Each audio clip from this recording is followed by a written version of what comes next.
Kamala Harris n'entrera donc pas à la Maison-Blanche. Après une intense campagne face à Donald Trump, la démocrate rejoint la liste des perdants historiques de la présidentielle américaine. L'histoire des États-Unis regorge de ces losers magnifiques, des défaites dont l'impact fut presque aussi retentissant que la victoire de leur adversaire. Et comme ceux qui l'ont précédé, l'échec de Kamala Harris raconte quelque chose de la politique américaine. Je suis Charlotte Baris et vous écoutez un épisode inédit de Loser, une histoire des élections américaines, une série originale de La Loupe, le podcast quotidien de l'Express.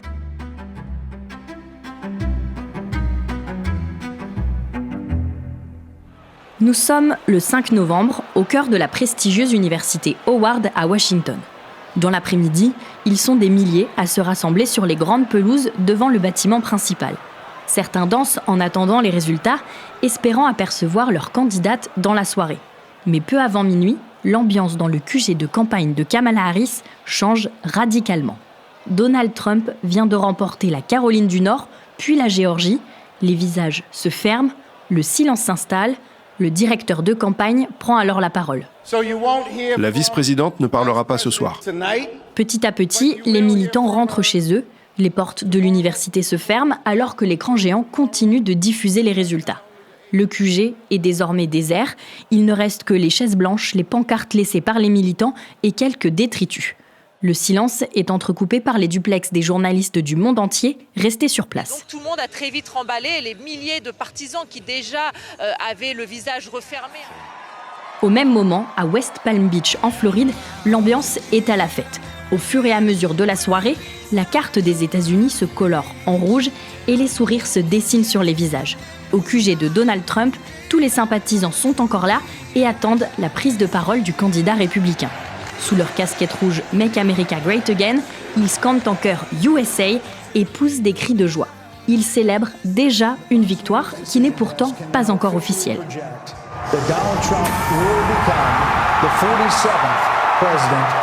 Cette nuit-là, Donald Trump entre dans l'histoire avec un retour fracassant à la tête des États-Unis, pendant que Kamala Harris voit son rêve de Maison-Blanche s'écrouler.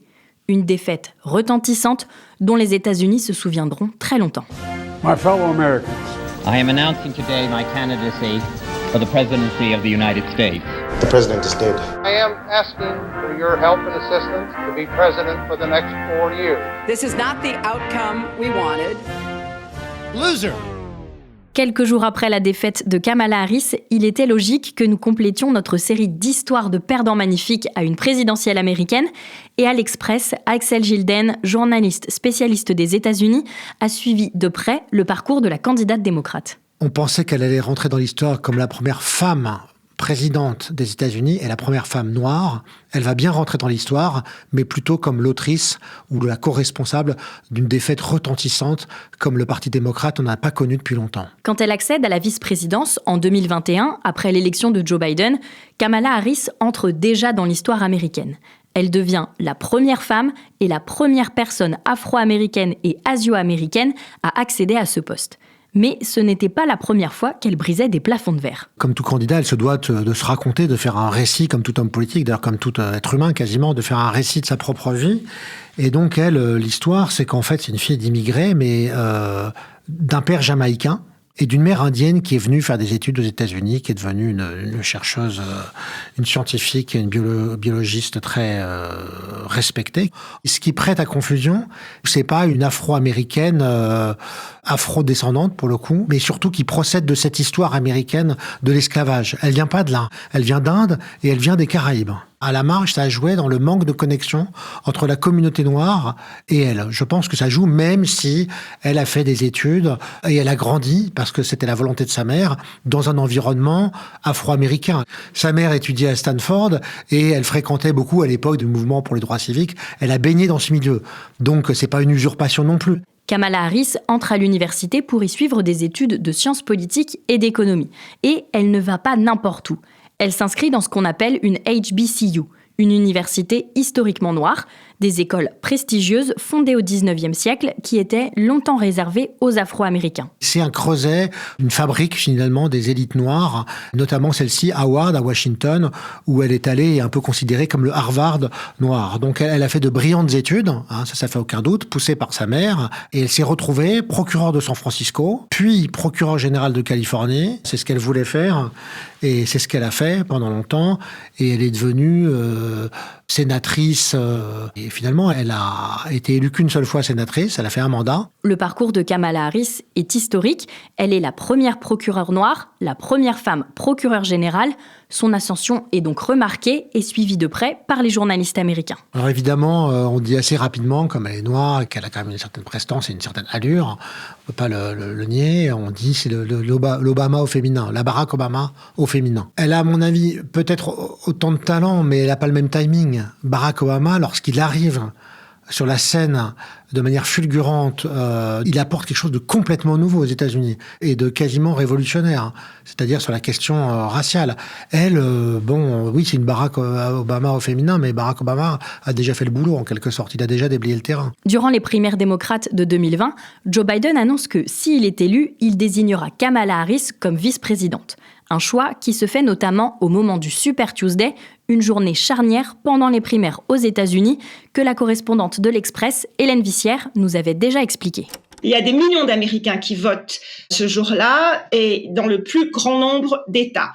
Et parmi eux, 2 très gros, le Texas et la Californie. C'est dans ce Super Tuesday qu'il y a le plus grand nombre de délégués aux conventions de cet été qui vont être attribués ce jour-là.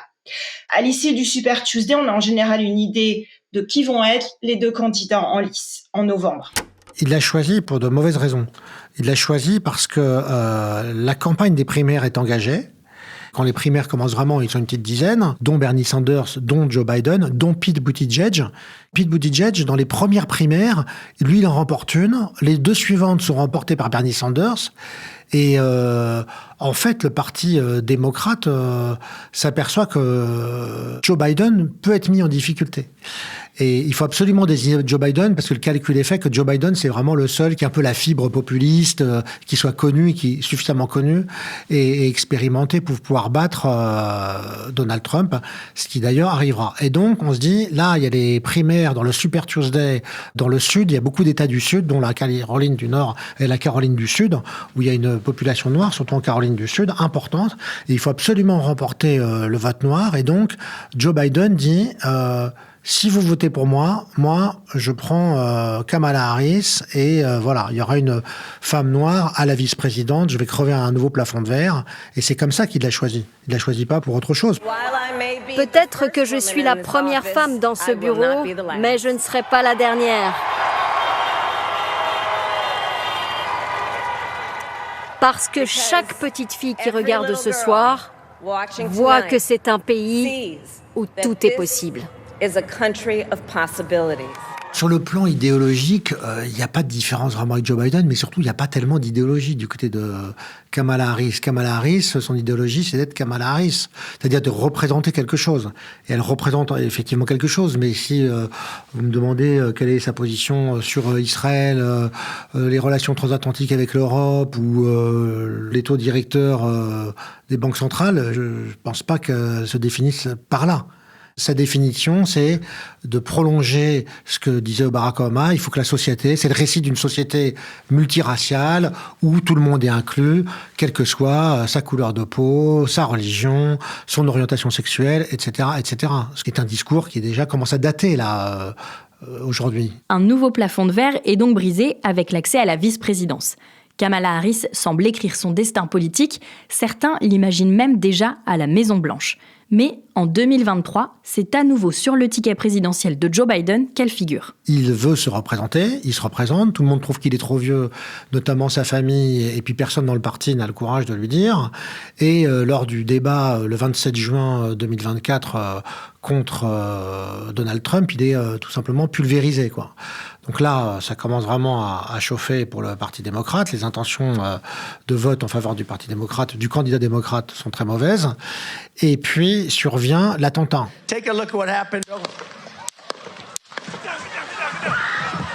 l'attentat contre Donald Trump qui renforce encore sa candidature.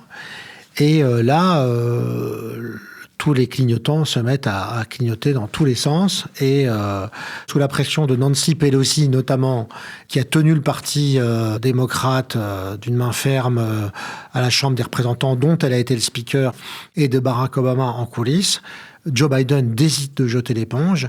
Et plutôt que de convoquer une primaire, parce qu'il reste très peu de temps, désigne sa successeur, Kamala Harris. Il dit, moi, je la soutiens. Donc, on zappe l'épisode primaire. Faute de temps, c'est ce qui a été décidé. Les démocrates, sur le moment, ils se disent, c'est peut-être la bonne option, c'est peut-être la bonne candidate, au moins elle est en place. Tout le monde ne la connaît pas, mais elle est quand même connue. Il y a des gens qui auraient préféré une sorte de primaire avant la convention qui allait se présenter seulement 3 semaines plus tard. Donc une espèce de débat, une espèce de primaire ouverte à Chicago, et ça n'a pas eu lieu, donc il n'y a pas eu de débat, personne n'a eu son mot à dire. Donc ça a été fait en coulisses.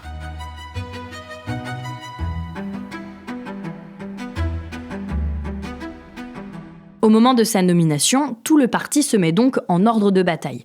Les soutiens financiers explosent, les porte-à-porte reprennent, on sent un soulagement dans le camp démocrate, un enthousiasme et un nouveau souffle. Mais Kamala Harris traîne derrière elle son bilan de vice-présidente qui ne l'a pas rendue très populaire. Lors de sa vice-présidence, ses débuts sont assez catastrophiques. Elle fait plusieurs prestations télévisées qui sont complètement ratées. En plus, il y a un problème entre la présidence et la vice-présidence, c'est que les équipes de Joe Biden n'ont pas beaucoup d'estime pour Kamala Harris, trouvent qu'elle manque de talent, qu'elle pourrait jamais être une présidente si elle devait le devenir, s'il arrivait quelque chose au président. Donc il n'y a pas une communication qui est excellente. Qui plus est, Joe Biden lui assigne une tâche impossible, c'est de résoudre les problèmes à la frontière qu'il a lui-même contribué à aggraver. Donc il dit il faut résoudre ça. Elle va au Mexique et au Guatemala, et elle fait des discours pas très habiles. Ne venez pas. Ne venez pas. Nous allons continuer à renforcer nos frontières. C'est donc avec ce bilan mitigé et ce manque de popularité qu'elle se lance en campagne pour la présidentielle. Sa campagne a quand même eu... il y a eu des bons moments. Notamment, peu après sa nomination au moment de la convention à Chicago, c'était très réussi. Elle a vraiment crevé l'écran. Elle a fait un très bon discours. Donc, elle sait le faire. Et il y a eu un autre excellent moment, c'était lors du débat. On a vu aussi que la procureure qu'elle est savait débattre, et même méchamment, face à Donald Trump. Puis après, c'est retombé. Parce que l'euphorie qui devait porter la candidate, notamment grâce à la joie qu'elle dégageait, ça n'a pas suffi. Elle n'a pas voulu se mouiller trop lors d'interviews. Elle n'en a pas fait beaucoup juste après ce débat. Elle a voulu jouer la prudence, pendant que Donald Trump, lui, se multipliait dans les podcasts en particulier. Donc elle n'a pas réussi à se faire connaître. C'était peut-être une erreur tactique. Kamala Harris n'a donc pas réussi à se faire connaître, mais elle n'est pas la seule responsable. Le principal problème de Kamala Harris lors de cette présidentielle, c'est pas exactement de sa faute, c'est pas Kamala Harris elle-même, c'est le temps. C'est le temps qui lui a manqué, parce que lorsqu'on est vice-président, on est complètement dans l'ombre. C'est comme si en France, on disait le candidat, c'est Alexis Kohler, le secrétaire général de l'Élysée, et c'est lui qui va se présenter dans 2 mois. Les Français ne connaissent pas Alexis Kohler. Et elle, c'est un peu pareil. Les gens ne connaissaient pas Kamala Harris, aussi bizarre que ça nous paraisse, nous, parce qu'on était assez focalisés en Europe et qu'on suit les affaires internationales sur sa personnalité. Mais l'Américain du fin fond du Texas ne sait pas qui est Kamala Harris. Donc, lorsqu'on fait campagne, il faut se faire connaître. Il faut raconter qui on est, se présenter. Pour rattraper le peu de temps dont elle disposait, Kamala Harris avait misé sur 2 thèmes de campagne. L'un des thèmes, c'est l'avortement. C'est le droit à l'avortement qui a été limité, en quelque sorte, par l'arrêt de la Cour suprême il y a 2 ans et qui a fait que de nombreux États interdisent l'IVG. Donc elle se dit, en faisant ça, je vais avoir le vote des femmes. Et l'autre thème, c'est, attention, Donald Trump est un danger pour la démocratie.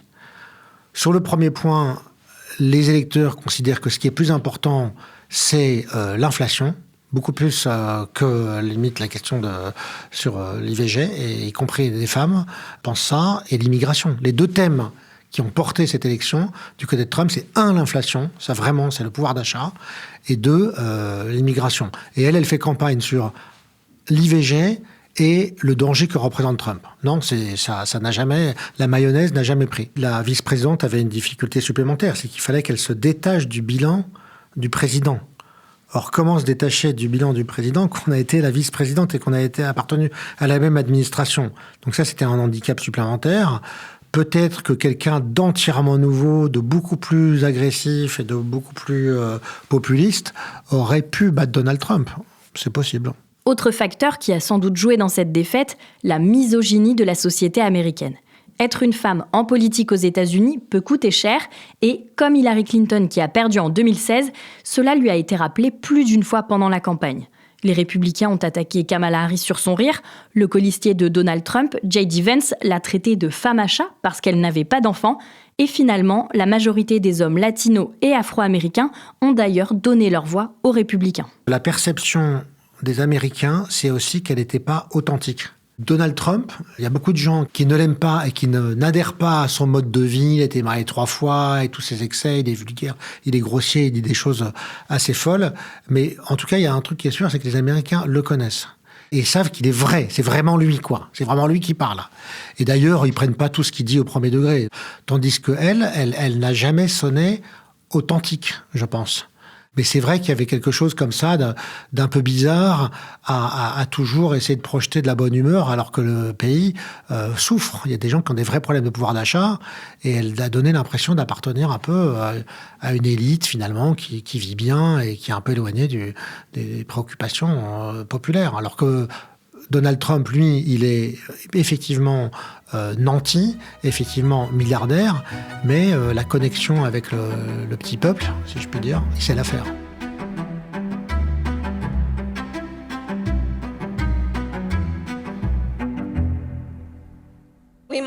Nous devons accepter le résultat de ces élections. Un principe fondamental de la démocratie américaine, c'est que quand on perd une élection, on accepte le résultat. Ce principe, plus qu'aucun autre, est ce qui distingue notre démocratie de la monarchie ou de la tyrannie. Le lendemain de la nuit électorale, Kamala Harris prononce enfin un discours.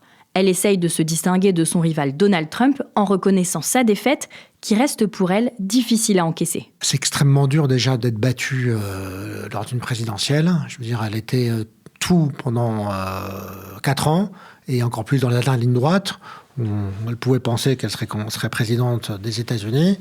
Et là, du jour au lendemain, elle n'est plus rien. Donc déjà, il fallait qu'elle encaisse cette mauvaise nouvelle. Elle va très probablement disparaître de la vie politique américaine, même si tout le monde n'est pas d'accord là-dessus. Donc, son discours de défaite, il est, à mon avis, assez plat, assez creux et un peu comme sa campagne. Il n'est pas complètement réussi. Elle a évoqué l'idée que les États-Unis entraient dans une période d'obscurantisme. Elle a tenté cette allégorie avec ces millions ou ces milliards d'étoiles qui brilleraient dans le ciel obscur, dans la nuit dans laquelle entraient les Américains. Bon, il y a quand même la majorité des Américains qui ont voté pour Donald Trump. Donc il ne faut pas oublier que la majorité des Américains sont contents d'avoir Donald Trump comme président. Après avoir grimpé les marches de la réussite une par une, Kamala Harris vient d'échouer à briser l'ultime plafond de verre. Et c'est sans doute d'abord ce que l'histoire retiendra d'elle. Elle n'a pas de bilan de vice-présidente. Par exemple, vous avez quelqu'un comme Richard Nixon qui était le vice-président de Eisenhower. Lui, on lui avait confié la politique étrangère et il avait été dans le monde entier, il connaissait la politique étrangère sur le bout des doigts, voilà. Franchement, en comparaison de son illustre prédécesseur Barack Obama, son bilan est mince. Al Gore s'était emparé de la question environnementale, voilà, après avoir été battue en 2000. Elle, je ne sais pas si elle voudra se saisir d'un sujet pour devenir un peu référente là-dessus, peut-être sur le combat pour les femmes, peut-être ça sera ça. On entend qu'elle pourrait devenir gouverneure de Californie. Certains ont même suggéré que Biden démissionne pour qu'elle devienne malgré tout, avant l'investiture de Trump, la première femme présidente. Mais il est probable que cette large défaite, à un moment aussi charnière pour les États-Unis et pour le monde, signe la fin de la carrière politique de Kamala Harris. Certaines personnes au Parti démocrate disent que non, elle a fait une très bonne campagne et qu'en fait, il lui a juste manqué de temps et donc elle pourra rebondir. Pour le Parti démocrate, qui va de plus devoir faire son aggiornamento, une mise à jour. Ça va être la nuit des longs couteaux et des règlements de compte. Maintenant, il s'agit de savoir qui vont être les figures de proue du parti. A priori, ça va être le leader de la minorité à la Chambre des représentants, Hakeem Jeffries. Il y a beaucoup de talents au Parti démocrate. Il va y avoir un vrai examen de conscience. Il y a des personnalités qui vont se manifester dans les années à venir. La politique, c'est aussi beaucoup une histoire d'incarnation. Donc il faudra quelqu'un, encore une fois, qui réussit à parler au peuple américain. Donc il faudra avoir quelqu'un qui réussit à entraîner derrière lui, par le discours, le pays. Barack Obama l'avait fait. Et il faudra que quelqu'un d'autre s'y attelle. Après sa défaite retentissante, l'avenir politique de Kamala Harris est donc incertain. Ce qui est sûr, c'est qu'elle a rejoint la liste des losers légendaires à la présidentielle des États-Unis. Chers auditeurs, cette semaine, nous vous proposons donc d'écouter ou de réécouter quelques épisodes de notre série consacrée à ces perdants magnifiques. Leur défaite a marqué l'histoire des élections américaines et nous permet de comprendre l'échec de Kamala Harris. Demain, nous vous parlerons d'Al Gore, un autre vice-président qui a chuté aux portes de la Maison-Blanche. Pour ne rater aucun épisode de La Loupe, pensez à vous abonner sur votre plateforme d'écoute, par exemple Deezer, Apple Podcast ou Podcast Addict. Cet épisode a été écrit par Solène Alifa et réalisé par Jules Cros.